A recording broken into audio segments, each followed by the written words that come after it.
Do you know any beautiful girls that you went to school with that are now wearing a burqa that don't see their family? Probably don't. I do. Now, we get to the most depressing part of all.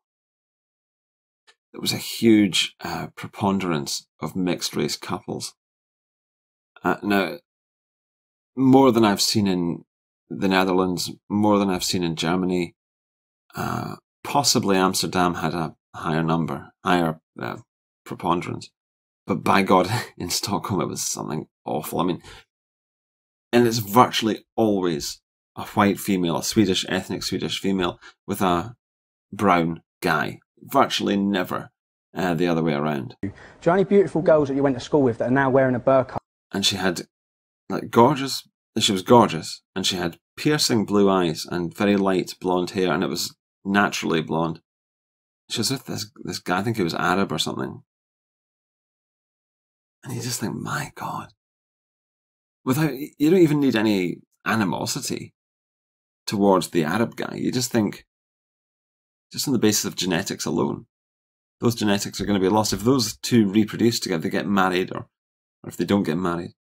Either way, if they reproduce, those genetics, that's it. They're gone. Those pure genetics that have been distilled up there in Sweden for thousands of years. It's gone. Just one decision. And honestly, she was stunning.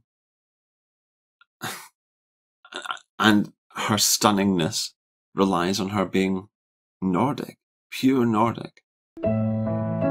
One of these men was Norman's grandfather, Mohammed Hassan. He married Elizabeth Taylor, a Geordie. Their love affair was all the more incredible given what was happening around them. It would have been very difficult for them because if you were in a mixed marriage, you were called some dreadful names. You were classed as a prostitute, and women were known to have been spat on in the street and verbally abused. The white women? Yes. Do you know any beautiful girls that you went to school with that are now wearing a burqa? The recent history of mixed-race Britain starts in port towns like this one in South Shields. True, there were Africans in Britain since the time of the Romans. Asians settled on these shores in the 1600s, and of course there were freed slaves. But it's not really till the turn of the last century that mixed-race communities, small as they were, began to shape our collective history. Trade was the great magnetic force, a booming economy based on coal and ships sucked in workers from the empire. Our ports, London, Liverpool, Cardiff and others, resounded with foreign tongues. In South Shields there were Arab seamen from Aden, today's Yemen, recruited by the Merchant Navy. As residents of the British Empire and its protectorates, they were entitled to work here. Bred to Cardiff, another port city that had changed. Before the war, there'd been about 700 foreign seamen in the city. By 1919, there were 3,000. For local men returning from the war, it was a shock to discover Arabs taking their jobs. But that wasn't the worst of it. You can actually track the simmering discontent through the letters pages in the local papers. There's some real heartfelt grudges coming to the fore. Look at this. Furthermore, the Arabs can always be relied upon to pick the prettiest girls, the ugly ducklings being left for the white man.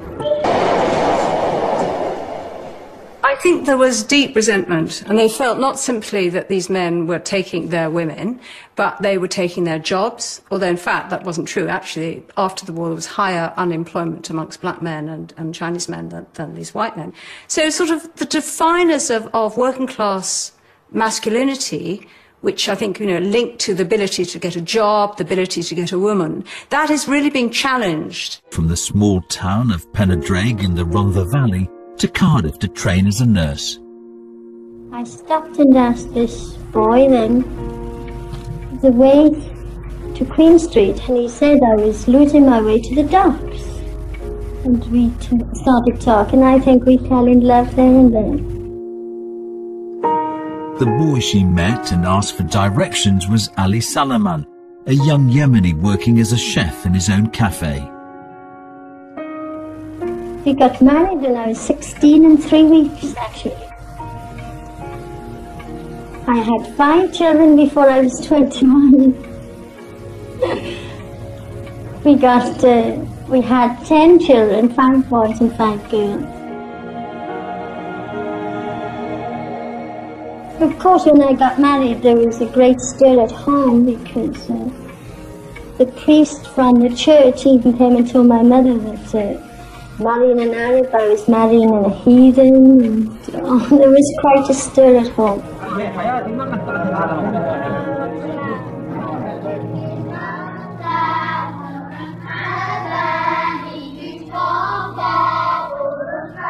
used to go in the Cairo Cafe, and in the back of the Cairo Cafe they had a little Arab school.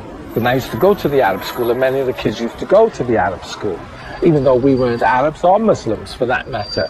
But because your friends were going, you wanted to go along. But we were like a very integrated community.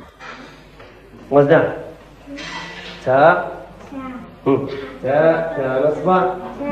Nasba. Ta. Ti kisra. Ta. At-sakin. Ya Allah.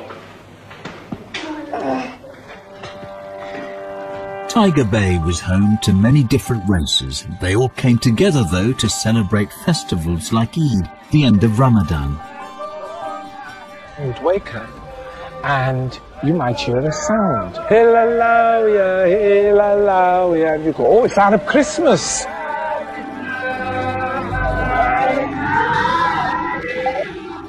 So you ran out there and you looked for your friends and all of the people of the Arab community, and they'd be in their native dress, and they'd parade in the street with flags and what have you, and we'd follow along in the parade. We'd be all part of it.